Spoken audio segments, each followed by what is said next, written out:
शिवसेनेच्या कामगार सेनेनं बसच्या संघातून माघार घेतली असली तरी कामगार मात्र अजूनही कामावर रुजू झालेले नाहीत। बेस्टच्या 500हून अधिक बेस्टच्या बस धावतील अशी घोषणा सेनेनं केली होती, मात्र दुसऱ्या दिवशी कर्मचारी गैरहजर आहेत। या संपामुळे मुंबईकरांचे मात्र चांगलेच हाल होत आहेत। शिवसेनेच्या संघटनेनं संपातून माघार घेतली असली तरी बेस्ट कृती समितीनं संप सुरूच ठेवण्याचा निर्धार केलाय।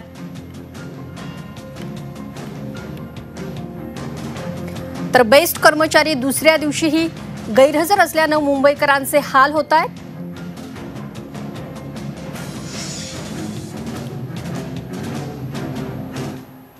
पर जो है 40 रुपए सीट ले रहे हैं, जबकि यहाँ पर 20-20 रुपये शेयरिंग का होता है। 30 रुपये 40 रुपये गिरता है, 40 रुपये एक जन का ले रहे हैं, 3 जन का चढ़ते हैं 120 रुपये ले रहे हैं। मतलब बीएसटी बंद होने की वजह से इतना ज़्यादा प्रॉब्लम हो रहा है कि हम लोगों को लेट पहुंच भी रहे हैं और वो सुविधा भी नहीं दे रहे हैं। लाइन पूरा इतना लगी, इतनी बड़ी लाइन यहाँ पर लगी हुई है, हमको इतनी असुविधा हो रही है कि हम लोग आज 1 घंटे से यहाँ पर खड़े हैं।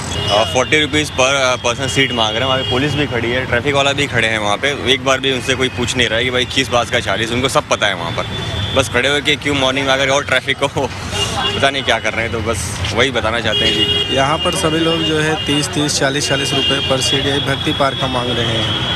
ये तो ज़्यादा तकलीफ हो रही है इससे।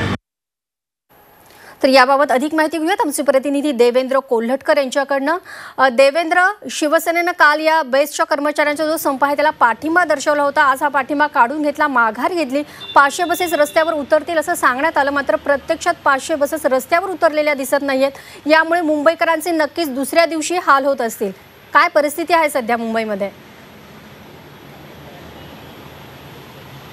नक्कीच मेघा, बेस्ट कर्मचाऱ्याच्या संपाचा आज दुसरा दिवस आहे। स्वाभाविक आहे याचा फटका मुंबईकरांना बसतोय। काल ज्या बेस्ट प्रशासन आणि कर्मचाऱ्यांमध्ये चर्चा झाल्या होत्या त्या निष्फळ ठरलेल्या आहेत आणि त्यामुळे बेस्ट कर्मचारी जे आहेत ते संपावरती ठाम आहेत। यावेळी मी अनेक आगार डेपो जो आहे तिथे आहे, तिथली परिस्थिती काय आहे हे मी आपल्याला दाखवतोय। कर्मचारी जे आहेत त्यांचं कामबंद आंदोलन सुरू आहे। मुंबईतले जे विविध बस डेपो आहेत त्यातून एकही बस बाहेर पडताना सध्या तरी दिसत नाही आणि कामगार जे आहेत ते आपल्या सगळ्या मागण्यांवरती आणि कामबंद आंदोलनावरती ठाम आहेत। या ठिकाणी जर तुम्ही बघितलं तर मोठ्या संख्येने बेस्टचे कामगार जे आहेत ते डेपोच्या बाहेर बसलेले आहेत। त्यांना देखील प्रतीक्षा आहे की हा जो संप पुकारण्यात आलेला आहे, संपातून त्यांच्या मागण्या मान्य होतात आहे का, तोडगा निघतोय का, आणि एकूणच आपण त्यांच्याशी बातचीत करूया।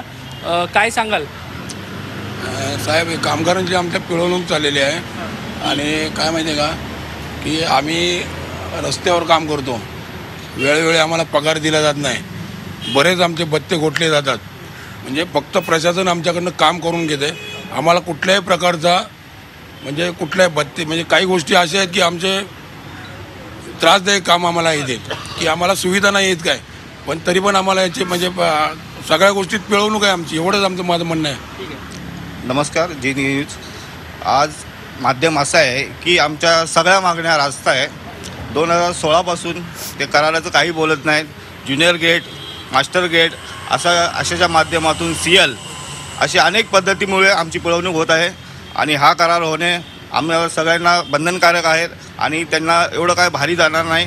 शासनाने खरोखर करून द्यावं अशी मी त्यांना विनंती करतो। नक्कीच मेघा, आपण या सगळ्या कर्मचाऱ्यांच्या प्रतिक्रिया ऐकतोय की प्रशासनाकडून अपेक्षा आहेत, प्रशासनासोबत चर्चा सुरू आहे, त्यातून काही तोडगा निघतोय का हे पाहावं लागेल। मात्र या सगळ्याचा परिणाम जो आहे तो प्रशासन असेल, बेस्ट प्रशासन असेल किंवा बेस्ट कर्मचारी, यामध्ये मुंबईकरांचे मात्र हाल होताना आपल्याला पाहायला मिळतात आहे।